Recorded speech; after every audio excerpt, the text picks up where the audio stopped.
बाकी लग रहा है कि भी चोटें हैं बच्चे के, हो सकता है कि इसमें मर्डर भी हो सकता है, बाकी एक्सीडेंट भी हो सकता है, वो तो रिपोर्ट आने के बाद पता लगेगा। छोटे छोटे बच्चे हैं, 4-4 फुट पानी भरा हुआ है, अगर कोई बच्चा मर गया या घर गिर गया, इनके घरों में इतना पानी भर गया कि घरों में रहने की जगह नहीं है। इनके बच्चे पास वाली गोडाउन में सोते हैं। त्वरित कदम उठाते हुए गांव की ही एक सरकारी स्कूल में सभी प्रभावित परिवारों के रहने की अस्थायी व्यवस्था करवाई है। फिलहाल पीड़ित परिवार को वहीं शरण दी गई है। अब देश के साथ विदेश में भी रोजगार का सुनहरा अवसर Swami Vivekananda college of hotel management दे रहा है। स्कॉलरशिप के साथ 100% जॉब गारंटी, डिग्री के साथ स्किल्स सीखें और दे अपने सपने को उड़ान। चूरू में 30 वर्षीय युवक की हत्या का आरोप लगाते हुए परिजनों ने कोतवाली थाने में एक नामजद सहित अन्य के खिलाफ मुकदमा दर्ज करवाया है। शहर कोतवाल सुखराम चोटिया ने बताया कि शहर की शेखावत कॉलोनी निवासी युवक ने रिपोर्ट दी कि उसके 30 वर्षीय छोटे भाई टिक्कूराम शर्मा को बेरहमी से पीटकर कुछ लोग देर रात शहर के FCI गोदाम के पास फेंक कर चले गए, जिसे गंभीर अवस्था में राजकीय भर्ती अस्पताल आपातकालीन वार्ड में भर्ती करवाया गया, जहां उसने दम तोड़ दिया।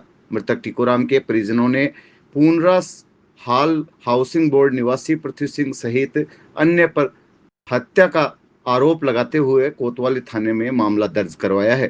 पुलिस ने परिजनों की रिपोर्ट पर भरतिया अस्पताल की मोर्चरी में मृतक का मेडिकल बोर्ड से पोस्टमार्टम करवाने की कार्रवाई की है। वहीं युवक की हत्या की सूचना पर विप्र संगठनों से जुड़े विश्वनाथ गुरु, महेंद्र चौबे, सुधाकर सहल, कैलाश शर्मा, अनीता जोशी, गोपीचंद शर्मा सहित कई पदाधिकारी अस्पताल पहुंचे और पुलिस से शीघ्र आरोपियों को गिरफ्तार करने की मांग की है। टिक्कूराम शर्मा है, सन ऑफ नॉर्थमल शर्मा, ये शेखावत कॉलोनी का है।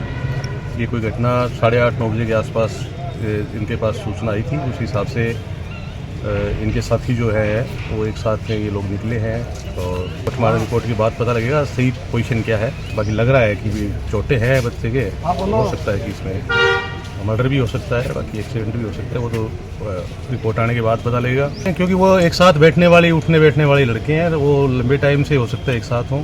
तो 2-3 लड़के हैं, तो शायद उनको ले भी आए हैं।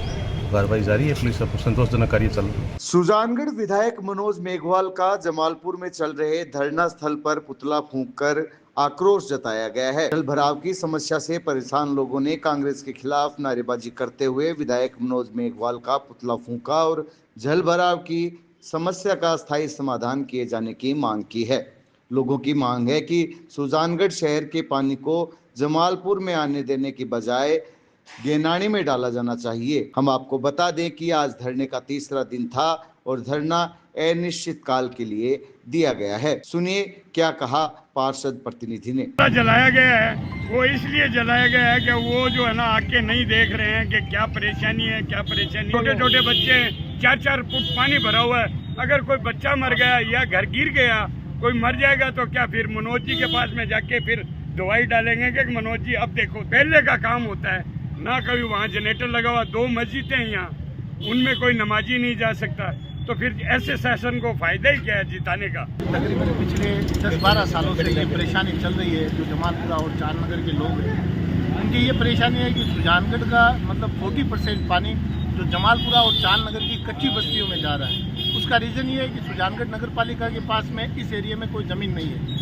तो ये लोगों के घरों में पानी जा रहा है। हम पिछले 7-8 सालों से हर साल जब बरसात आती है तो हम यहाँ धरना लगाते हैं और लिखित मौखित उनको समझाते हैं कि भाई हमारा ये जो आपका पानी है सुजानगढ़ का, इसको आप गेनानी में डालो।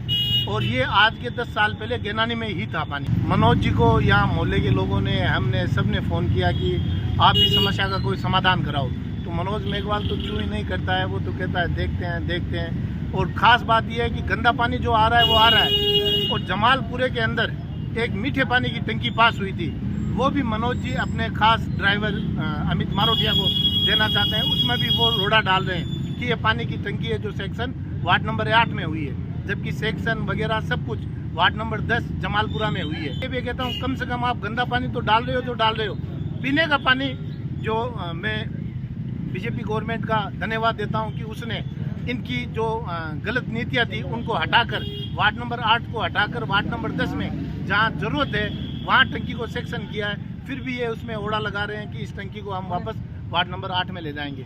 और लोग जो इतने परेशान हो रहे हैं, आज ये तकरीबन 3 दिन से धरने पे बैठे हैं। औरतें भी घरों में नहीं जा रही है, रात को यहीं सोती है, क्योंकि इनके घरों में इतना पानी भर गया कि घरों में रहने की जगह नहीं है। इनके बच्चे पास वाली गोडाउन में सोते हैं, खाना वाना भी यहीं खा रहे हैं, क्योंकि घरों में चूल्हे नहीं जगा सकते। ये इतने परेशान है। और कांग्रेस को 99% वोट माइनॉरिटी समाज देती है, उसके बावजूद कांग्रेस का कोई भी नेता आज 3 दिनों से इनको आकर ये नहीं पूछ रहा है कि आप क्यों बैठे हो, क्या आपके प्रॉब्लम है।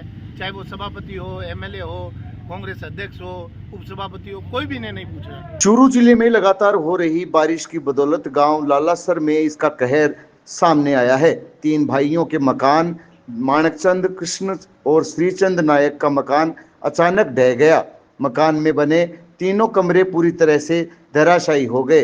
गनीमत रही कि हादसे के समय परिवार के सदस्य बाहर थे, जिससे कोई बड़ी जनहानि नहीं हुई, लेकिन घर का सारा सामान मलबे में दब गया। घटना की सूचना मिलते ही प्रशासन हरकत में आया और मौके पर तहसीलदार व पटवारी पहुंचे। अधिकारियों ने घटनास्थल का निरीक्षण कर नुकसान का जायजा लिया और आवश्यक रिपोर्ट तैयार की। ग्रामीण राजेंद्र सिंह ने जानकारी देते हुए बताया कि बारिश के दौरान यह हादसा हुआ। मकान पहले से ही जर्जर हालत में था और बारिश ने उसकी नींव कमजोर कर दी। अचानक हुए हादसे से तीनों परिवारों के सामने आश्रय का बड़ा संकट खड़ा हो गया है। इसे देखते हुए प्रशासन ने त्वरित कदम उठाते हुए गांव की ही एक सरकारी स्कूल में सभी प्रभावित परिवारों के रहने की अस्थायी व्यवस्था करवाई है। फिलहाल पीड़ित परिवार को वहीं शरण दी गई है।